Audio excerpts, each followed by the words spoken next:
Olá, boa noite.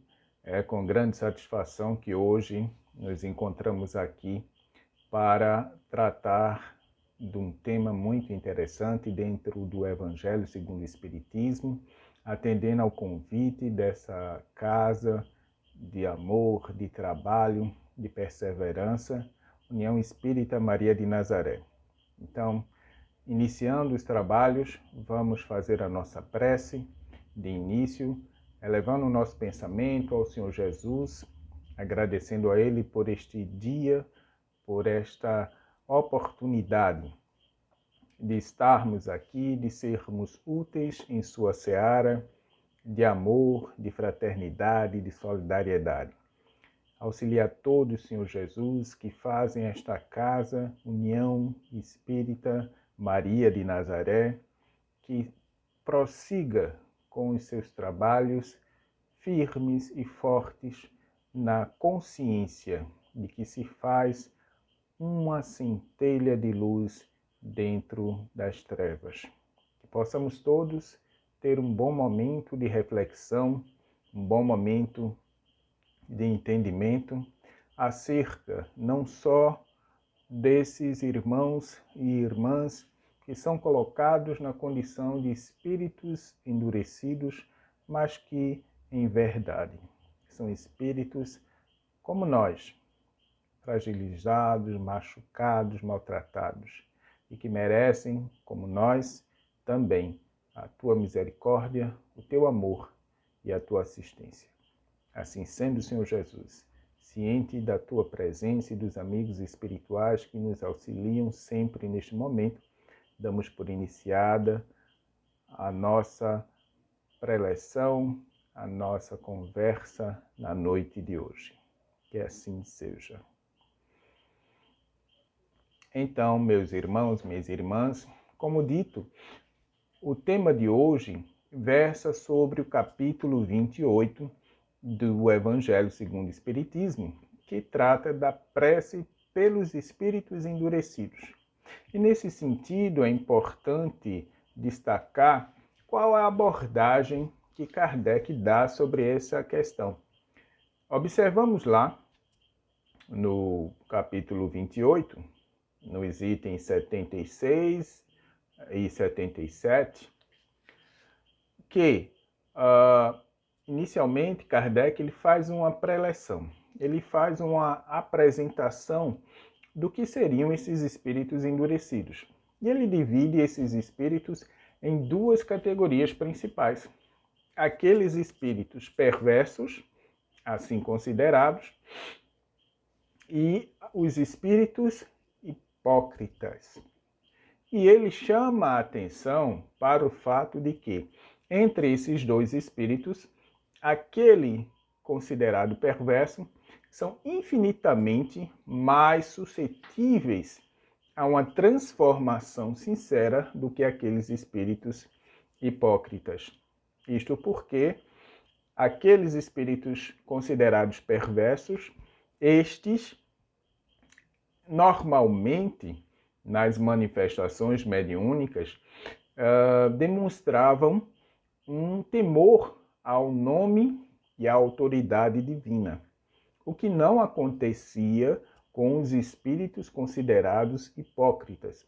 Estes eram normalmente espíritos dotados de um grau de inteligência e de conhecimento e de esclarecimento, contudo, aí vai um grifo nosso, eivados e submersos na sua vaidade, na sua presunção. E, portanto, não só não temiam o nome de Deus, a divindade, como também, frequentemente, faziam uso do nome de Deus para submergir em uma face que não lhes pertencia, usando como subterfúgio para estabelecer uma dominação, uma influência mais perspicaz, mais perniciosa também. Então Kardec ele faz essa separação, dizendo que a prece né, por esses espíritos, ela tem uma eficácia maior nesse primeiro grupo do que no segundo, o que não quer dizer que também não venha a ter. E aí cabe uma observação muito importante quando a gente faz essa análise. Quem seriam, na verdade, esses espíritos endurecidos? E quando nós nos debruçamos ao longo da história e vemos a forma como foram tratados esses espíritos, até mesmo, quiçá, por nós, né? Porque nós não estamos na condição de imunidade e de santidade. Quando nós nos debruçamos na análise da história e da forma, por exemplo, que aqueles considerados malfeitores ou transgressores da lei dos povos antigos eram a forma que era dada a sua sentença ou seu castigo eram formas extremamente cruéis. Desde que, por exemplo, aqueles que em Roma eram considerados parricidas, ou seja, assassinavam seus pais, sofriam por condenação, né, o cozimento vivo e depois lançado ao mar. Assim como na próprio o povo hebreu, que tinham como condenação, como sentença, como pena principal, o apedrejamento. Afora, né, nós vamos ver em outras culturas, desde o empalamento, a morte pelo cutelo, né, ou seja, a decapitação pelo cutelo, que é uma morte bastante violenta, né, como outras mais sutis, não tão agressivas, mas não deixando de ter um grau de perversidade, um grau de maquiavelismo, né? Como, por exemplo, vamos observar no Japão, né? Pessoas que eram condenadas a sofrer, né, um gotejamento na sua fronte, ou seja, na sua testa, constantemente, né, e indefinidamente. Isso, claro, não provoca dor, mas provoca uma perturbação, levando a criatura à própria loucura. Entre outros relatos, né, mais recente, eu cito um livro muito interessante de um filósofo francês chamado Michel Foucault, onde ele fala sobre a estratégia utilizada pelos poderes constituídos e sobretudo no período da monarquia, né, onde a estratégia utilizada para vigiar e punir, onde a violência era uma forma de estabelecer um condicionamento da sociedade, né? E a execução em praça pública com formas atrozes de dilaceramento do corpo, né? De decapitação, amputação de membro a membro, né? De tortura, né? Onde esses acontecimentos eram tidos como eventos públicos mesmo, né? Sob os auspícios de um clérigo, muitas vezes, que estava ali para acompanhar a confissão, né, e o pedido de perdão daquele sentenciado, daquele condenado. A gente sabe também, por exemplo, o que aconteceu com o nosso próprio Mestre Jesus, né, quando é levado ao Calvário, né? Calvário, que vem do latim calvarium, que significa caveira, ou seja, o Monte das Caveiras. E há relatos, né, de que Jesus é levado para esse monte, onde ali existiam muitos crânios, ainda em estado de decomposição, sugerindo um lugar realmente muito tenebroso, né, onde eram executadas diariamente muitas pessoas, inclusive pela crucificação, né, deixando as pessoas semi-mortas, né, expostas para que os corvos viessem terminar o serviço. E, no entanto, diante de toda essa atrocidade, Jesus foi um espírito, uma criatura, né, um ser humano, quando na Terra, que experimentou uma das formas mais atrozes e cruéis de tortura, desde o início, a sua trajetória ao caminhar ao Gólgota, né, chamado também de crânio com cavidade, e nesse sentido é que a gente observa esse aspecto de quanto a violência ela permeia a relação, entre aspas, de justiça e de sentenciamento, né? Quando em 1233 a gente vai ter um período muito tenebroso, também, né, sob os auspícios, né, da religião, a então instituição do Tribunal da Inquisição.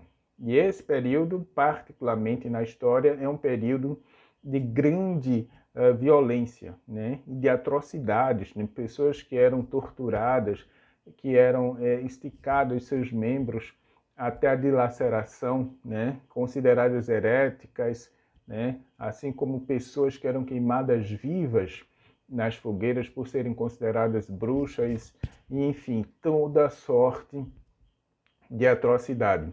Então, essas pessoas que foram vitimadas, embora tenham cometido crimes, mas foram diametralmente, opostamente, submetidas a graus de violências que necessariamente, né, não teriam que ser assim, e não justifica, claro, o crime que cometeram serem submetidas a isso.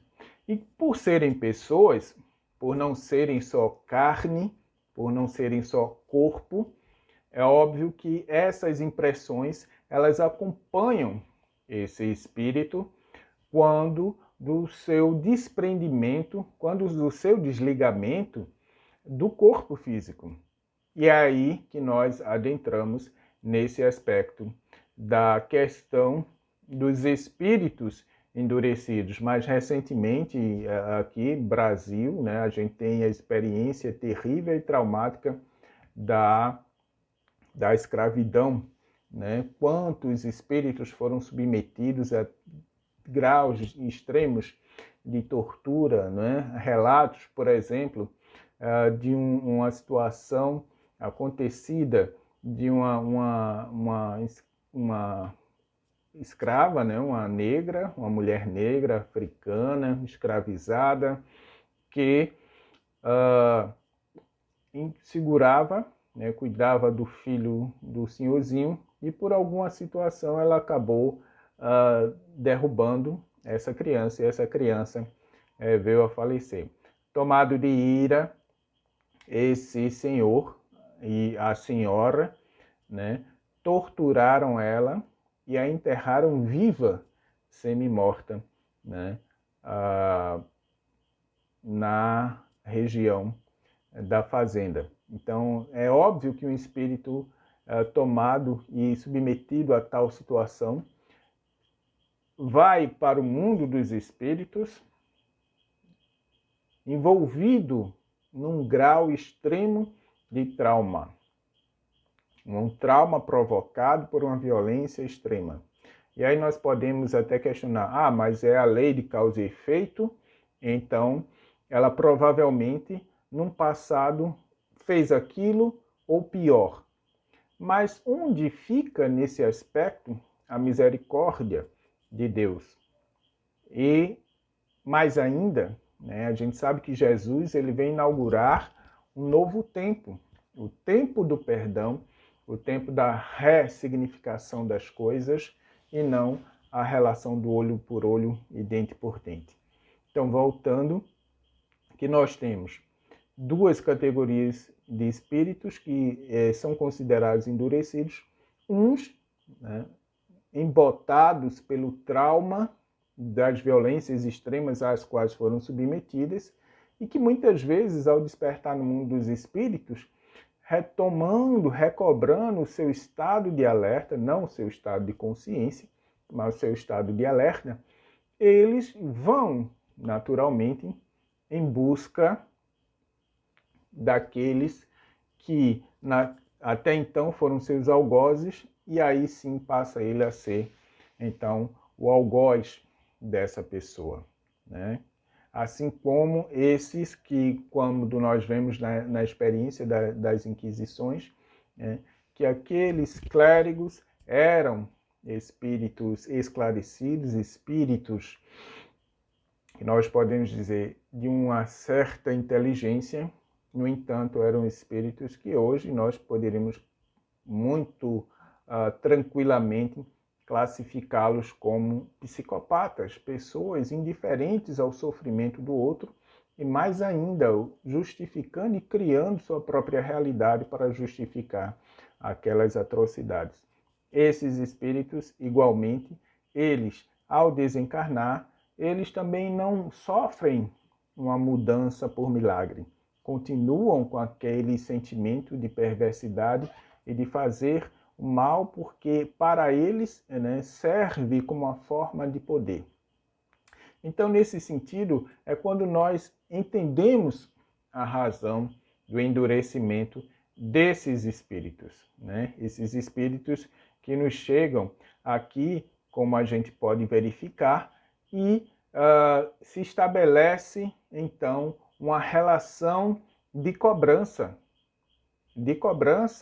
onde aqueles que foram, então, os seus algozes, tomados de arrependimento, enfim, e reencarnam para uma nova chance, né, com o véu do esquecimento pela misericórdia divina, é óbvio que esses espíritos, eles não têm consciência, lembrança, melhor dizendo, do mal que praticaram.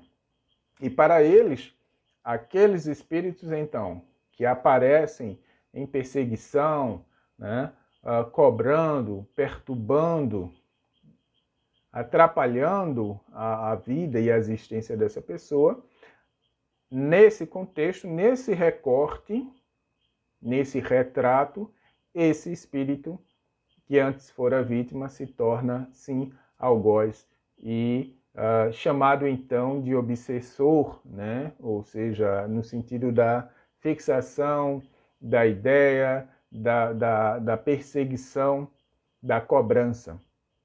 No entanto, quando nós nos deparamos e partimos para observar isso, o olhar ele tem que ser diferente. Como nos diz, nos alerta o Espírito Hamed. Por trás de toda crueldade, há sempre um espírito que não aprendeu a amar. Então, por trás de toda violência, há um espírito adoecido, há um espírito maltratado. É óbvio que também isso não justifica os atos que ele cometera, que também ele vai responder por isso. A nós, então, cabe o esclarecimento, porque de nossa parte, nós não nos colocamos, minhas irmãs, meus irmãos, nós não nos colocamos como pessoas acima do bem. Nós nos identificamos com eles, porque o fato de estarmos na Terra é porque nos foi dada esta oportunidade para tentarmos dar passos adiante. É fundamental não olhar para trás, olhar para frente, como Jesus nos ensina. Aquele que vem após mim e olha para trás não é digno de mim. Então, claro que nós não temos que olhar para trás, mas também não temos que nos colocar na condição de santidade, olhando para esses espíritos que vêm nos cobrar, olhando para esses espíritos que nos perseguem como espíritos maus gratuitamente. Mesmo aquele que Kardec coloca como hipócrita, que na sua presunção se acha mais do que é, na verdade. É também um espírito digno de misericórdia e de compaixão, porque ele está embotado na própria fantasia em que ele criou e precisa se sustentar nessa realidade, porque a ideia que lhe toca, lhe sonda de que ele possa estar errado, para ele é uma dor atroz. E a certeza íntima que mais cedo ou mais tarde ele vai ter que reconsiderar, essa dor é atroz mais ainda. Então, não raro a gente vê espíritos que estão aí há centenas de anos sem reencarnar por essa razão, porque sabem que vão ter que prestar contas à lei, porque Deus é justiça, Deus é perseverança, Deus é amor. Deus não é vingança, Deus não é condenação, porque o mal que nos toca é o mal que nós praticamos. Então, nós estamos aqui numa condição de aprendizagem, nós estamos todos aqui para trabalhar nessa perspectiva, né? E Hamed, ele vem também nos esclarecer de que esses espíritos, a transformação possível é por meio do amor. Como Jesus não só pregou, mas praticou diariamente, sobretudo no período em que ele se lança na sua jornada de despertamento, de transformação do outro, na prática do amor. E esse amor, ele não é evidenciado nas palavras, claro que não, mas fundamentalmente ele é colocado em sua prática. Então não adianta também eu falar uma coisa e fazer outra. Eu tenho que ter esse esforço, não é, de harmonia, de consonância entre o meu dizer e o meu fazer. E é nesse aspecto, né, que esses espíritos, então, eles vão agir sobre nós. Por quê? Porque esses espíritos, eles encontram em nós um elo de identificação. Embora não tenhamos mais as mesmas aparências, no entanto, a nossa essência lhes parece familiar. Os nossos atos lhes parece familiar. Então, restabelecida esta conexão, esse processo de influência vai se dar também. Então, a nossa intemperança, a nossa impaciência, a nossa arrogância, a nossa ignorância no sentido da brutalidade mesmo, a nossa presunção, o nosso orgulho, são fatores de identificação de traços característicos da personalidade que tínhamos e que anda, de certo modo, adormecida. Mas para que esses espíritos, pelo seu grau de relação, torna-se então fatores de identificação que passam a enxergar em nós aqueles aos quais foram os seus algozes e que por ora se torna então, nos tornamos então vítimas das nossas próprias vítimas.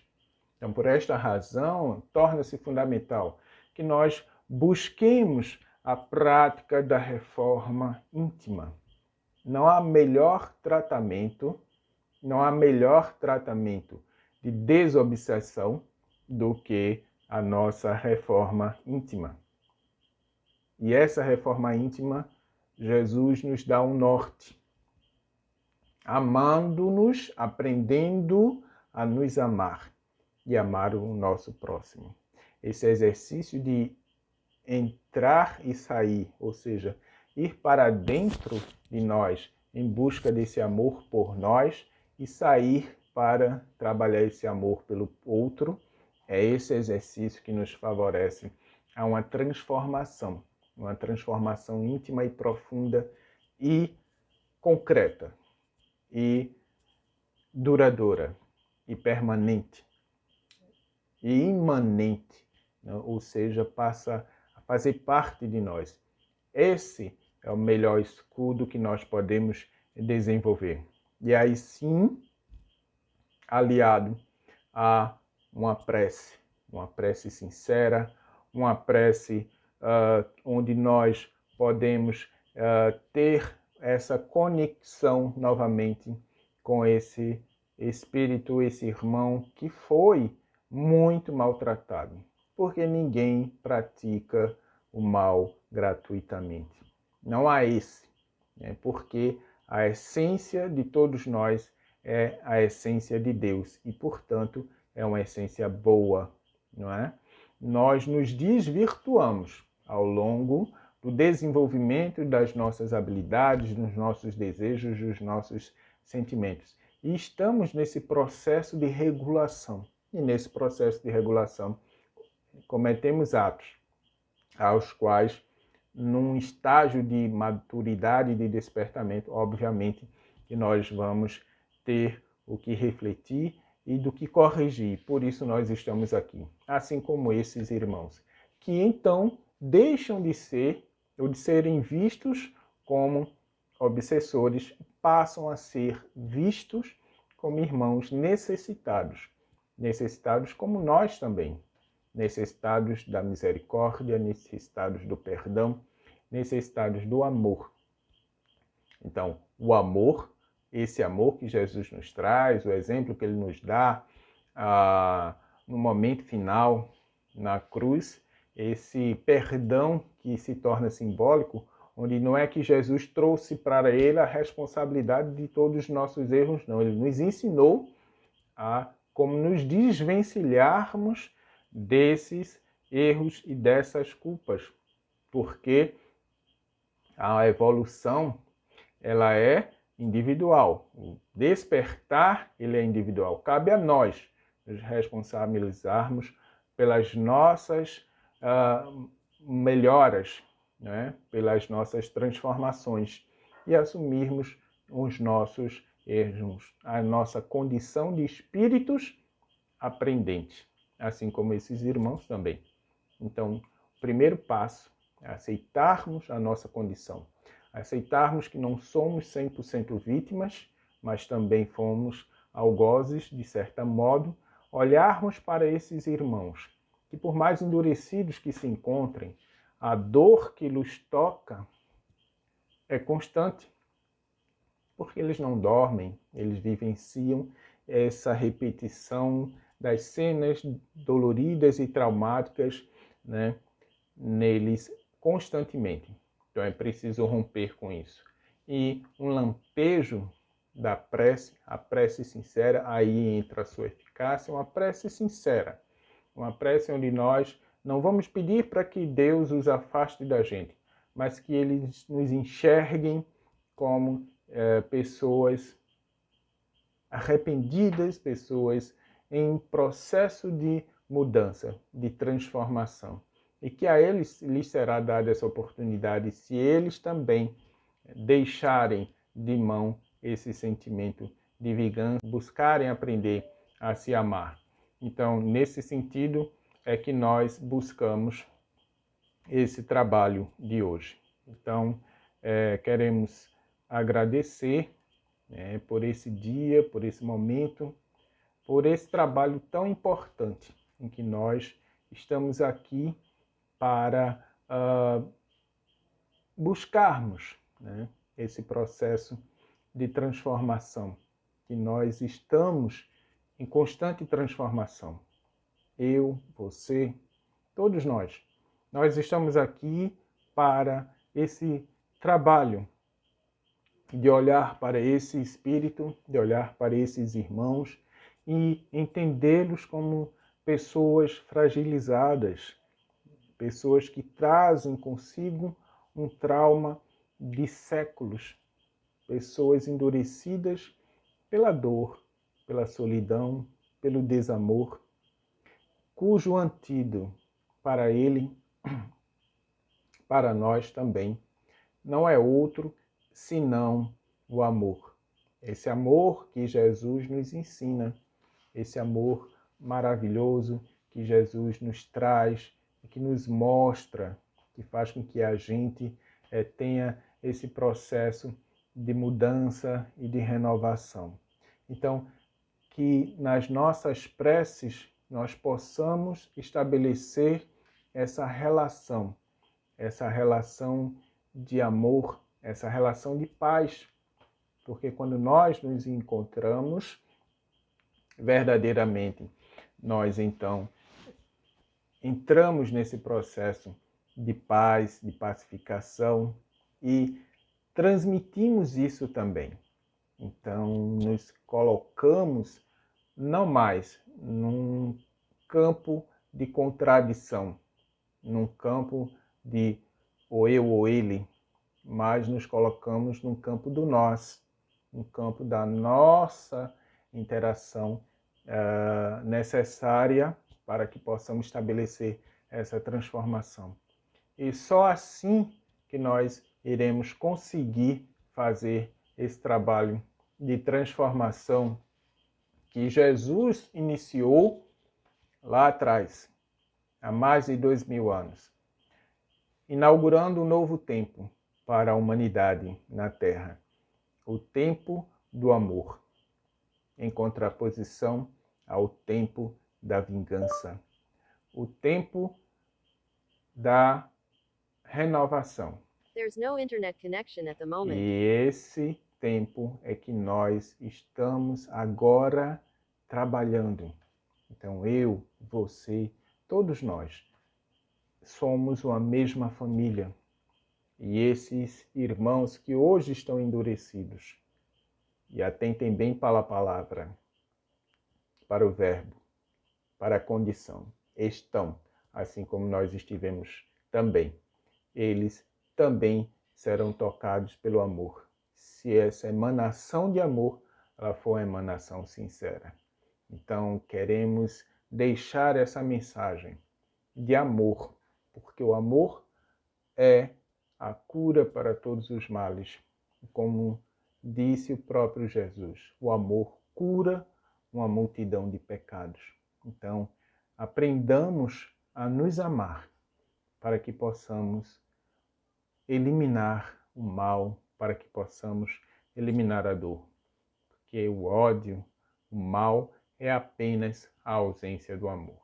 Então, queremos agradecer pela oportunidade de estarmos aqui partilhando com você esse momento, esse entendimento e dizendo que a prece é um instrumento fabuloso de transformação também, quando é emanada do coração com muita sinceridade. Então, vamos agora, num só pensamento, direcionarmos nossa atenção e nossa energia ao nosso Mestre Jesus, para que possamos agradecer esse dia de esclarecimento, esse dia de renovação, certamente, porque nós estamos aqui para isso. Nós estamos aqui para crescer. Nós estamos aqui para aprender. E esses espíritos que hoje estão endurecidos, um dia nós também estivemos nessa condição. E hoje, pela misericórdia de Deus, pela misericórdia de Jesus, nós estamos aqui para mostrar a dinâmica da nossa vida, a dinâmica da nossa existência. Então, é importante que a gente se dispa dessa condição de vítima, porque não somos. Não somos vítimas, senão de nós próprios. Não deles, mas de nós próprios.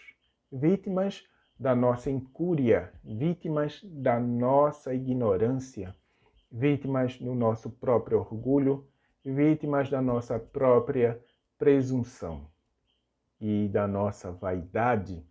Então, somos vítimas, sim, desses sentimentos, desses embotamentos, mas desses irmãos, não. Porque nós, num dado instante, estivemos do outro lado. Então, por esta razão, é fundamental que quando formos deitar a nossa cabeça, quando formos orar e elevar o nosso pensamento a Deus, lembremos desses irmãos, aos quais nós os prejudicamos, e que hoje o que fazem é tão somente buscar cobrar aquilo que eles acham que têm direito. Mas é pela nossa transformação, pela nossa mudança sincera, que iremos tocar o íntimo deles.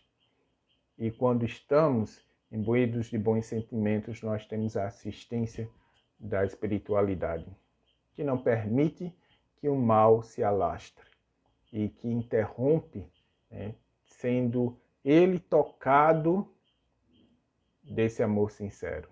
Então, meus irmãos, minhas irmãs, que possamos realmente buscar no dia de hoje e a partir de hoje estabelecer um novo amanhã, estabelecer uma nova condição para nós e para eles, uma condição de interação e de irmandade, porque no fundo somos todos irmãos e irmãs no nosso Pai Criador.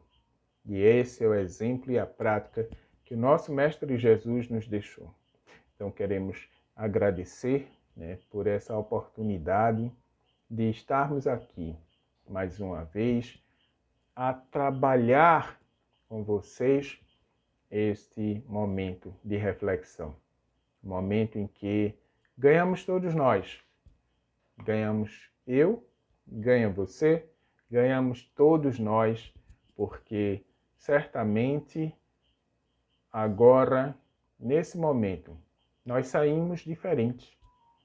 Saímos com a outra concepção de que nós podemos muito, porque assim disse Jesus: vós podeis tudo o que eu posso, mas se acreditares, se tiveres a certeza íntima desse poder, isso pode acontecer. Então, ao invés de irmos buscar a assistência no centro para afastar esse espírito, esse irmão que nos atormenta, peçamos a Deus a força e a oportunidade de mostrar para ele que nós não somos mais aqueles. Peçamos a Deus a força e a oportunidade para que ele possa sentir essa transformação e a partir daí ser tocado no seu coração, no seu íntimo, para que ele possa renovar-se, para que ele possa ressurgir para a dinâmica da vida e do processo de evolução. Porque essa é a dinâmica e esse é o caminho de todos nós que temos a trilhar. O caminho da evolução, o caminho do amor, o caminho do despertar. Como disse Jesus novamente, não olhar para trás, olhar para a frente, nos irmanando, porque assim como nós no passado, eles também não sabem o que fazem. E aí nós percebemos a grandeza e a sabedoria do nosso Mestre Jesus, que com muita paciência, até hoje, espera pela nossa transformação. Então, por que nós temos que condenar a esses irmãos? Não. Nós temos que ampará-los. Nós temos que acolhê-los como espíritos e pessoas adoecidas, como nós estivemos, numa condição pior, porque não estamos curados ainda. É preciso que se diga. A cura vem pelo alto amor e pelo amor ao próximo. Então, meus irmãos, eu quero novamente agradecer por esta oportunidade, minhas irmãs, e dizer que estamos à disposição para uma nova oportunidade, para uma reflexão. Vamos então elevar o nosso pensamento agora, nos irmanando numa só energia, num só sentimento, para que possamos emanar a nossa força, o nosso amor em prol desse mundo que está tão precisado, tão necessitado, né? Que possamos, então, elevar nosso pensamento, agradecendo ao Senhor Jesus por este dia, agradecendo ao Senhor Jesus por esse momento de esclarecimento em que buscamos ter uma compreensão a partir da contribuição do nosso irmão, nosso querido irmão Kardec, acerca do entendimento dessa relação que para muitos ainda parece oculta e anônima, mas que o Espiritismo vem tirar esse véu e nos descortinar esta relação, mostrando quanta dor ainda para ser curada e para ser aplacada. Dá-nos força, Senhor Jesus, para que possamos expandir esse amor e com este amor levar cura a todas as dores, a todas as desolações. Que a tua paz, que a tua luz nos envolva hoje e sempre. Que assim seja. Então, meus irmãos, minhas irmãs, mais uma vez, muito agradecido pela oportunidade e que Deus esteja sempre conosco a nos guiar, iluminar a nossa caminhada, porque os passos somos nós quem temos que dar. Muita paz e até uma próxima oportunidade. Até logo.